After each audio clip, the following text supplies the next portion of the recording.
आज हम लोग यूनिट 4 में चौथा यूनिट का इसका अगला भाग है अध्याय 7 प्रत्यावर्ती धारा। लास्ट चैप्टर हम लोग कल ख़त्म हो गए, जो था विद्युत चुम्बकीय प्रेरण कल ख़त्म कर दिए थे हम लोग शनिवार को, है ना। आज हम नया चैप्टर शुरू करेंगे प्रत्यावर्ती धारा। प्रत्यावर्ती धारा, धारा की पहले हम लोग धारा की परिभाषा देखें। धारा की परिभाषा क्या बोलता है इसको हम पहले बता चुके हैं आप लोगों को, विद्युत धारा चैप्टर में पढ़े हैं इसका परिभाषा, है ना। धारा किसे कहते हैं? आवेश प्रवाह की दर को धारा कहते हैं। ठीक, किस चालक में आवेश का प्रवाह होता है उसे ही क्या कहते हैं? धारा कहते हैं।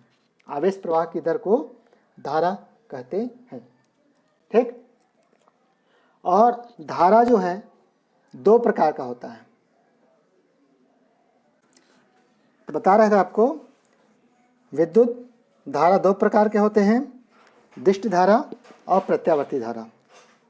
तो दिष्ट धारा मतलब इस प्रकार से, अगर हम समय के साथ धारा को देखें, अपन इधर, तो इस प्रकार से जो धारा प्रवाहित होगा वो क्या कहलाता है? दिष्ट धारा। धारा वाई एक्सिस में हो जाएगा और एक्स एक्सिस में हो जाएगा समय टी, और धारा के बीच ग्राफ खींचते हैं अपन दिष्ट धारा में, तब हमको इस प्रकार से प्राप्त होता है। ठीक, इस प्रकार से प्राप्त होता है उसको अपन क्या कहते हैं? समदिष्ट धारा कह सकते हैं। इसमें एक निश्चित समय के साथ नियत धारा बह रही है। ठीक, इसमें क्या हो रहा है? एक निश्चित समय में एक नियत धारा प्रवाहित हो रही है, तो ये क्या कहलाएगा? समदिष्ट धारा। मतलब इसके भी दो प्रकार हो जाएंगे, एक हो जाएगा समदिष्ट धारा, ठीक, और दूसरा हो जाएगा आपका परिवर्ती दिष्ट धारा। परिवर्ती दिष्ट धारा। परिवर्ती दिष्ट धारा में यहाँ पे समय के साथ ऐसा ना हो, क्या होगा? सिर्फ इस प्रकार से बदलेगा, ऐसा थोड़ा सा, ठीक, इस प्रकार से बदल जाएगा, दिशा वही रहेगा इसका, लेकिन थोड़ा सा परिवर्तित हो जाएगा समय के साथ इसमें। ठीक, तो ये क्या कहलाएगा? परिवर्ती दिष्ट धारा कहलाएगा। ठीक, ये हमारे पास उतना, इसको हमें सामान्य जानकारी लेना है। बाकी हमारा जो कोर्स समय है ये मुख्य है प्रत्यावर्ती धारा। प्रत्यावर्ती धारा हमारे कोर्स में है, ऐसी बारे में उनको डिटेल जानकारी देना है, पढ़ना है आपको। ठीक, तो प्रत्यावर्ती धारा क्या है? जिसका परिमाण, प्रत्यावर्ती धारा में इसका परिमाण और दिशा दोनों ही समय के साथ आवर्ती रूप से बदलते रहते हैं। आवर्ती मतलब जिगजैग ऐसा होगा। यदि हम देखें इसका इस प्रकार से एक्स वाई अक्ष और ये एक्स अक्ष, एक्स अक्ष और वाई अक्ष के बीच यदि हम ग्राफ खींचें समय के साथ, ये हो जाएगा समय और इधर हो जाएगी धारा। ठीक, तो इसमें जो परिवर्तित धारा होगा वो इस प्रकार से जाएगा, ऐसा, इस प्रकार से, और उसके बाद पुनः इसी आ जाएगा। ठीक, मतलब एक निश्चित समय बढ़ेगा, बढ़ते बढ़ते एक मैक्सिमम स्थान तक पहुंचता है, अधिकतम मान तक पहुंचेगा उसके, फिर कम होते होते होते शून्य हो जाता है, शून्य के बाद फिर ऋणात्मक होते होते, ऋणात्मक में भी मैक्सिमम हो गया है, सबसे कम हो जाएगा ये मिनिमाइज का, और उसके बाद फिर इसका क्रमशः फिर बढ़ते बढ़ते जीरो आएगा, और जीरो से फिर बढ़ते बढ़ते फिर मैक्सिमम मान प्राप्त करेगा, फिर जीरो आएगा। तो इसीलिए अपन क्या कहते हैं? इसको आवर्ती रूप से बदलते रहते हैं। बदलते हैं, इसका मान आवर्ती रूप से बदलता है। ठीक, तो ये होता है प्रत्यावर्ती धारा। ठीक, प्रत्यावर्ती धारा को हम इस प्रकार दर्शाते हैं केवल। ठीक, ये प्रत्यावर्ती धारा दर्शाने का हमारा कंडीशन क्या है? ऐसा दर्शाते हैं अपन अल्टरनेटिंग करंट को। ठीक, ये प्रत्यावर्ती धारा का दर्शाते हैं अपन किसी परिपथ के लिए, और दिष्ट धारा में परिपथ के लिए हम इसको ऐसा दर्शाते हैं। ठीक, दिष्ट धारा में परिपथ को हम इस प्रकार दर्शाते हैं, जबकि प्रत्यावर्ती धारा को हम इस प्रकार से दर्शाया जाता है। और प्रत्यावर्ती धारा का जो समीकरण से हम व्यक्त करते हैं वो होता है I = I0 sin omega t. I = क्या होता है? I0 sin omega t. ठीक, I धारा है, I0 अधिकतम मान के लिए कहते हैं अपन इसको, शिखर मान कह सकते हैं अपन इसको। ओमेगा होता है कोणीय आवृत्ति, ओमेगा क्या होगा? कोणीय आवृत्ति, और टी हो जाएगा इसका समय। टी क्या हो जाएगा इसमें? समय अंतराल। ठीक, कोणीय आवृत्ति परिवर्तन, यहाँ पे कोण बनने के, यहाँ पे कोणीय आवृत्ति परिवर्तन होते रहता है। ठीक, कभी 0 जाएगा, फिर अधिकतम 90, फिर 180, फिर -90, इस प्रकार से जाएगा। ठीक, इसका मान परिवर्तन होने पे इसका मान चेंज होते रहता है और इस प्रकार से हमको एक बार यहाँ मिलेगा, फिर यहाँ, फिर यहाँ, इस प्रकार से हमारा मान परिवर्तन होते रहता है। ठीक, ये किसके लिए बताया हमें? प्रत्यावर्ती धारा के लिए। ठीक, आपके घरों में जो प्रवाहित होता है प्रत्यावर्ती धारा प्रवाहित होता है। घर में जो प्रवाहित होता है कौन सा होता है? प्रत्यावर्ती धारा का ही प्रवाह होता है। परंतु जैसे आपका टेलीविज़न हो गया, ठीक है, टेलीविज़न हो गया, लैपटॉप हो गया, मोबाइल हो गया, ये मोबाइल हो गया, सब में क्या होता है? इसके अलावा दिश धारा प्रवाहित होती है। ठीक, वो क्या हो जाता है? प्रत्यावर्ती धारा किस में चेंज हो जाता है? दिश धारा में परिवर्तित हो जाता है। ठीक, यह हो गया प्रत्यावर्ती धारा के बारे में। उसके बाद है प्रत्यावर्ती विद्युत वाहक बल। जिस प्रकार से प्रत्यावर्ती धारा है वैसे अपन को क्या मिलता है? प्रत्यावर्ती विद्युत वाहक बल। प्रत्यावर्ती विद्युत वाहक बल भी उस बल को कहेंगे जिसका परिमाण और दिशा, इसका भी परिमाण और दिशा दोनों ही क्या होंगे? आवर्ती रूप से निरंतर बदलते रहते हैं। ठीक, एक्स अक्ष हो गया, वाई अक्ष हो गया, यहाँ पे आ जाएगा आपका समय टी, इधर हो जाएगा आपका विद्युत वाहक बल एप्सिलॉन।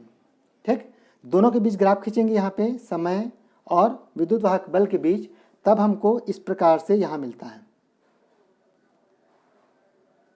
ठीक, यह भी जैसे आपका धारा मिलेगा वैसे इसमें ये भी मिलता है, लेकिन जरूरी नहीं कि दोनों समान फेज में ही हो, समान कला में हो, कला में अंतर हो सकता है, मतलब इसका मान थोड़ा चेंज हो सकता है। ठीक, इसको आगे बताऊंगा आपको। तो इसका समीकरण देखिए अपन विद्युत वाहक बल के लिए, तो epsilon equal to epsilon 0 sine omega t हो जाएगा। ये किसके लिए हो जाएगा? प्रत्यावर्ती विद्युत वाहक बल के लिए। प्रत्यावर्ती विद्युत वाहक बल के लिए एक इक्वेशन हो जाएगा, और ये समीकरण किसके लिए हो जाएगा? आपका प्रत्यावर्ती धारा के लिए। ठीक, अब एसी परिपथ में दो बिंदुओं के बीच विभवांतर के लिए, एसी परिपथ मतलब अल्टरनेटिंग करंट में परिपथ में किन्हीं दो बिंदुओं के विभवांतर के लिए क्या मिलता है? हमको वोल्टेज मिलता है। कि दो बिंदु विभवांतर के लिए क्या मिलेगा? वोल्टेज। तो वोल्टेज के इक्वेशन अपन देंगे V equal to V0 sine of omega t. ठीक, साइन ऑफ ओमेगा टी। तो V equal to V0 sine of omega t, ये वोल्टेज के लिए हो जाएगा इक्वेशन। यहाँ पे V0 क्या होगा?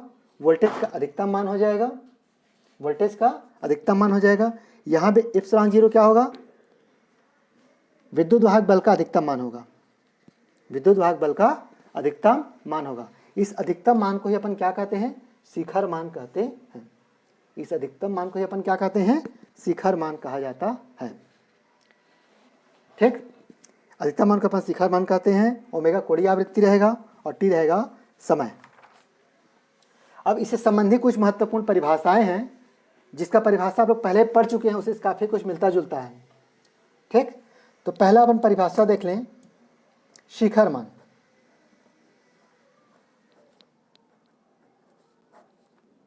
पहला परिभाषा क्या है आपका?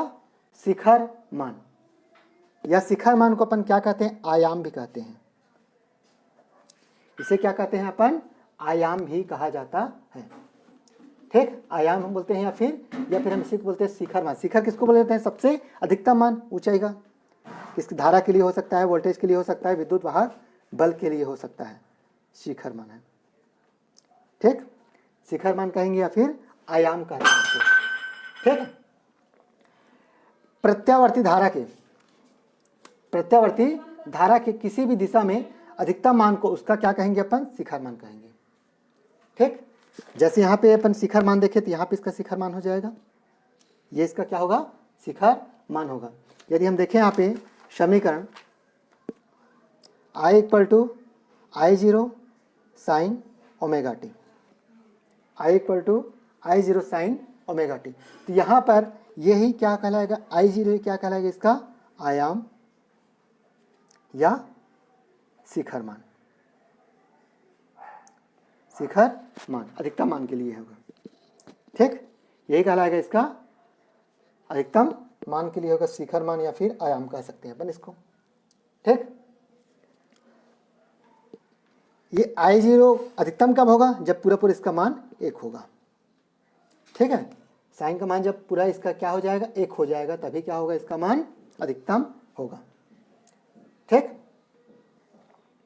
उसके बाद आता है आपका दूसरा परिभाषा आता है आवर्तकाल। क्या कहेंगे अपन? आवर्तकाल। आवर्तकाल, आवर्तकाल की परिभाषा पहले पढ़ चुके हैं आप लोग, लास्ट ईयर था आपका, तरंग वाले चैप्टर में भी है, काफ़ी कुछ मिलता जुलता इससे परिभाषा, इसीलिए बोला कि आप पहले पढ़ चुके हैं 11th में, उससे काफ़ी कुछ मिलता जुलता परिभाषा है। आवर्तकाल क्या होगा? धारा अपने परिवर्तन, एक चक्र पूरा करने में जो लगेगा समय, यहाँ से यहाँ और यहाँ से यहाँ, एक चक्र पूरा होगा। ठीक, यहाँ से पूरे यहाँ और यहाँ से पूरे नीचे, अधिकतम मान पूरा मिनिमम मान, उसके फिर 0 आएगा, तब यहाँ से यहाँ तक जो समय लगेगा, यहाँ से यहाँ तक का जो समय लगेगा वही क्या कहलाएगा? उसका आवर्तकाल। ठीक, यहाँ से यहाँ तक के लिए जो समय लगेगा वही क्या कहलाएगा? उसका आवर्तकाल। ठीक, अर्थात कह सकते हैं अपन एक पूर्ण चक्र में जितना समय लगेगा, एक पूर्ण चक्र में लगने वाला समय, एक पूर्ण चक्कर में लगने वाला समय ही क्या कहलाता है? आवर्तकाल। आवर्तकाल को हम दर्शाते हैं टी से। किससे दर्शाते हैं अपन इसको? टी से दर्शाते हैं। टी से दर्शाते हैं। यदि हम देखें यहाँ से यहाँ तक पाई और यहाँ से यहाँ तक कितना हो गया? 2 पाई हो गया। सबसे बड़ी दूरी क्या होगा? यहाँ से यहाँ तक की यदि यहाँ से यहाँ पाई हो जाएगा और यहाँ से यहाँ पूरा कितना हो जाएगा? 2 पाई हो जाएगा, है ना। तो टाउ बराबर, सॉरी, समय बराबर अपन देखेंगे 2 पाई बटे ओमेगा, 2 पाई बटे ओमेगा, ये होगा इसके लिए फार्मूला, टी बराबर 2 पाई अपॉन ओमेगा। ठीक, ओमेगा क्या है? कोणीय वेग कहलाएगा। यहाँ पे कोणीय आवृत्ति भी हो सकते हैं अपन, वेग भी कह सकते हैं अपन। वास्तव में इसके लिए क्या कहलाएगा? है कोणीय वेग कहलाएगा। ठीक, उसका अगला परिभाषा है हमारे पास आवृत्ति। आवृत्ति को हम किससे दर्शाते हैं? न्यू से। आवृत्ति किससे दर्शाया जाता है? न्यू से दर्शाया जाता है। ठीक, तो आवृत्ति से स्पष्ट है प्रति सेकेंड जितने चक्कर पूरा करेगा। ठीक है, प्रति सेकेंड जितने चक्र पूर्ण कर लेगा वही क्या कहलाएगा? उसका आवृत्ति कहलाएगा। ठीक, क्या कहेंगे अपन? प्रति सेकेंड, अर्थात 1 सेकेंड, 1 सेकेंड में जितने चक्र पूर्ण करता है वही उसका आवृत्ति कहलाएगा। ठीक, तो आवृत्ति को हम दर्शाते किससे हैं? न्यू से। इसको बोलते हैं न्यू। क्या बोलते हैं अपन इसको? न्यू। ठीक, तो 1 सेकंड में जितने चक्र पूर्ण करता है वही उसका क्या कहलाएगा? आवृत्ति कहलाता है। तो आवृत्ति का यदि हम सूत्र देखें तो न्यू बराबर 1/T। क्या हो जाएगा? 1/T। तो यहाँ पे देख सकते हैं न्यू बराबर टी का मान यहाँ रखेंगे तो 1/2 पाई अपॉन ओमेगा हो जाएगा, या फिर ओमेगा बटे 2 पाई। तो न्यू बराबर हो जाएगा ओमेगा बटे 2 पाई। ओमेगा अपन क्या हो जाएगा आपका? 2 पाई हो जाएगा। ठीक, ये हो जाएगा सूत्र आपका। यहां तक किसी कोई समस्या नहीं होना चाहिए। उसके बाद है इसमें आता है प्रत्यावर्ती धारा का औसत मान। इसके बाद आता है आपका प्रत्यावर्ती धारा का औसत मान। सामान्य परिभाषा के बाद हम देखेंगे औसत मान। औसत मान किसका? एसी का। ठीक, एसी का। अल्टरनेटिव करंट का औसत मान क्या होगा। ठीक, अर्थात एक पूर्ण चक्र में परिवर्ती धारा का औसत मान कितना होता है। ठीक, तो एक पूर्ण चक्र में प्रत्यावर्ती धारा का औसत मान क्या हो जाएगा, शून्य होता है।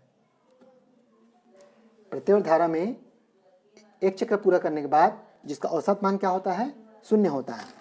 यहाँ भी स्पष्ट है, देखिए यहाँ से आपका अधिकतम मान यहाँ गया, ठीक, फिर यहाँ आया, फिर विपरीत दिशा में यहाँ आया, फिर यहाँ। अगर हम देखिए यहाँ से यहाँ तक के बीच का, तो औसत मान क्या होगा, दोनों का शून्य हो जाता है। ठीक, यहाँ से यहाँ तक देखिए अपन, इधर भी मैक्सिमम इधर मिनिमम, दोनों कट जाएंगे तो क्या हो जाएगा, यहाँ पे यहाँ तक का मान औसत मान हो जाएगा इसका शून्य। समीकरण से स्पष्ट है।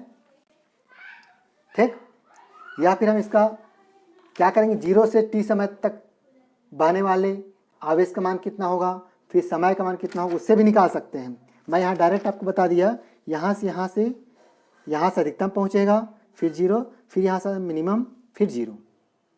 ठीक, तो यहाँ से पूरा देखिए अपन, तो ये मान कितना हो जाता है, औसत मान शून्य हो जाता है। अर्थात हम क्या कह सकते हैं, अर्थात एक पूर्ण चक्र में, ठीक, एक पूर्ण चक्र में प्रत्यावर्ती धारा का औसत मान शून्य होता है। कितना होता है, शून्य होता है। ठीक, गणित में अपन इसको हल करेंगे तब भी हमको क्या मिलेगा, शून्य ही मिलेगा। ठीक, हल करेंगे तो क्या करना पड़ेगा हमको, जो सामान्य समीकरण है I = I0 sin ω t लेंगे। क्या लेंगे अपन, I = I0 sin ω t। ठीक, अब यहाँ पे देखेंगे अल्प समय अंतराल में हम लोग पढ़ चुके हैं, I किसके बराबर होता है आपका, I होता है dq/dt के बराबर होता है। आवेश प्रवाह की दर को अपन क्या कहते हैं, धारा कहते हैं। तो dq/dt, तो यहाँ पे लिख सकते हैं dq किसके बराबर होगा, I × dt के बराबर होगा। औसत मान के देखें पूर्ण चक्र में, तो ये हो जाएगा I एवरेज।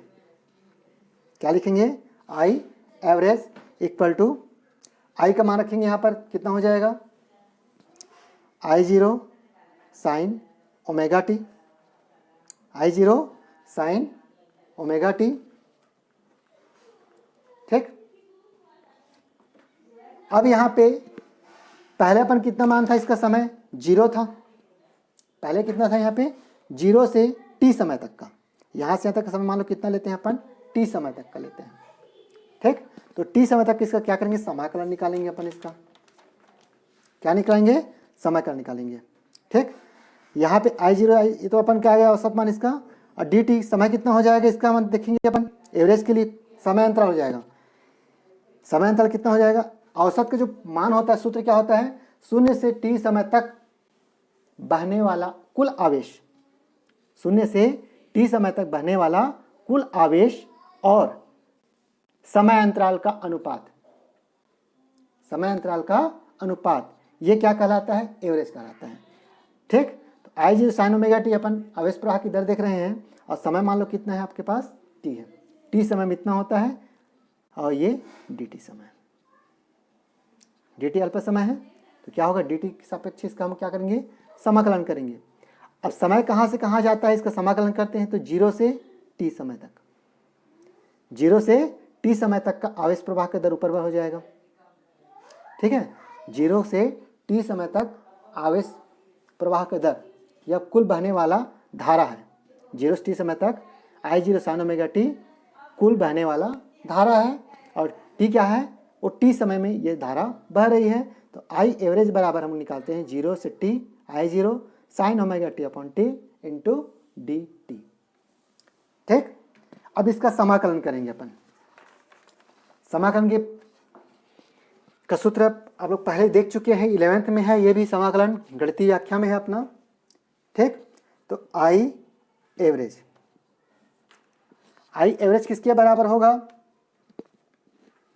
आई एवरेज बराबर होगा आपका आई जीरो अपॉन टी, पहले लेंगे इसको यहाँ से, आई जीरो अपॉन टी, ठीक। और समाकलन किसका निकालना है, जीरो से T sine omega T D T, sine omega T D T, ठीक। साइन ओमेगा टी का समाकलन कितना होता है उसको अपन को प्राप्त करना पड़ेगा। टी की जगह हम क्या लिखेंगे, अपन कैपिटल लिखेंगे हल करने के बाद, ठीक। तो I zero upon T sine omega T का समाकलन कितना होता है, चूंकि समाकलन आप साइन थीटा डी थीटा किसके बराबर होता है, minus cos of theta. Integration आप समाकलन साइन थीटा डी थीटा किसके बराबर होता है, माइनस कॉस थीटा के बराबर होता है, ठीक। तो यहाँ पर क्या है, ओमेगा टी है, इसको एक्स मान के अपन हल करते थे, है ना। तो उसको अपन क्या मानेंगे, यहाँ टी तो है, ओमेगा साथ में है, तो जो ओमेगा जो साथ में है वो क्या चले जाएगा, बटे में चला जाएगा, ठीक। तो ये हो जाएगा minus cos of omega T बटे ओमेगा, ठीक। Minus cos of omega t into upon omega, यहाँ हो जाएगा जीरो से टी, कितना हो जाएगा ये, जीरो से टी, जीरो मिनिमम समय और टी अधिकतम समय है, ठीक। हल करेंगे इसको अपन, आई जीरो है, आई जीरो अपॉन टी, तो माइनस टी की जगह हम कैपिटल टी रखेंगे पहले, कॉस ऑफ ओमेगा टी,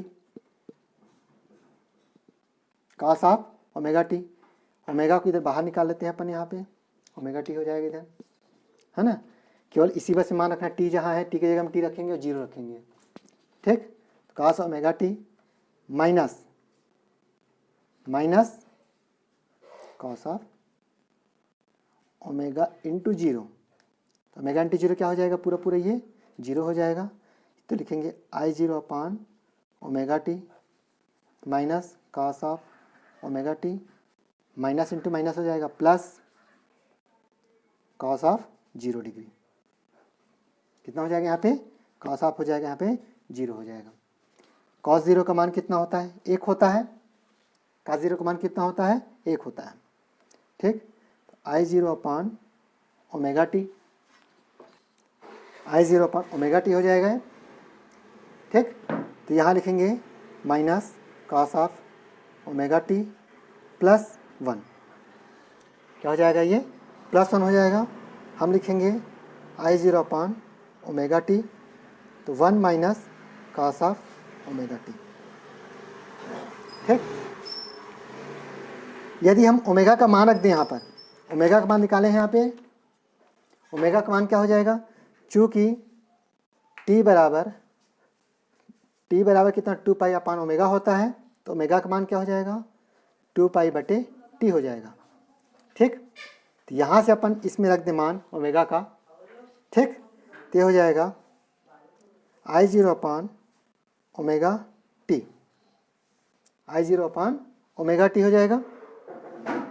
तो one minus cos of omega का मान कितना हो जाएगा, टू पाई बटे t into t, t t cut जाएगा, टी टी क्या हो जाएगी, कट जाएंगे, तो बचेगा हमारे पास I zero upon omega t one minus cos of two pi. Cos of two pi का मान भी क्या होता है, एक होता है। कॉस ऑफ टू पाई का मान कितना होता है, एक होता है। तब हम लोग लिख सकते हैं आई जीरो अपान ओमेगा टी, तो वन माइनस वन, तो वन माइनस वन क्या हो जाएगा, जीरो। तो ये जीरो किसके बराबर होगा, आई जीरो बराबर आई एवरेज है ना, आई एवरेज किसके बराबर हो जाएगा, I zero upon omega t into शून्य, शून्य के साथ गुणा हो जाएगा तो क्या हो जाएगा, आई एवरेज बराबर हो जाएगा शून्य। हम लोग यहाँ पे सिद्ध किया कर दिए अपन इसको। प्रत्यावर्ती धारा का औसत मान मैं यहाँ लिखा था आपको, एक पूर्ण चक्र में प्रत्यावर्ती धारा का औसत मान कितना होता है, शून्य होता है। एक पूर्ण चक्र में प्रत्यावर्ती धारा का औसत मान कितना होता है, शून्य होता है। तो यहाँ भी देखिए हम लोग हल करके अपन सिद्ध कर दिए यहाँ पे कि प्रत्यावर्ती धारा का औसत मान कितना होता है, आई एवरेज बराबर 0। यहाँ से अपन गणितीय व्याख्या कर लिए, पूरा सिद्ध कर दिए कि अपन औसत मान कितना होता है, 0। अगर परीक्षा में आएगा तो ऐसा आ सकता है, सिद्ध कीजिए कि प्रत्यावर्ती धारा का औसत मान 0 होता है। सिद्ध कीजिए कि प्रत्यावर्ती धारा का औसत मान कितना होता है, 0 होता है। यहाँ तक किसी कोई समस्या?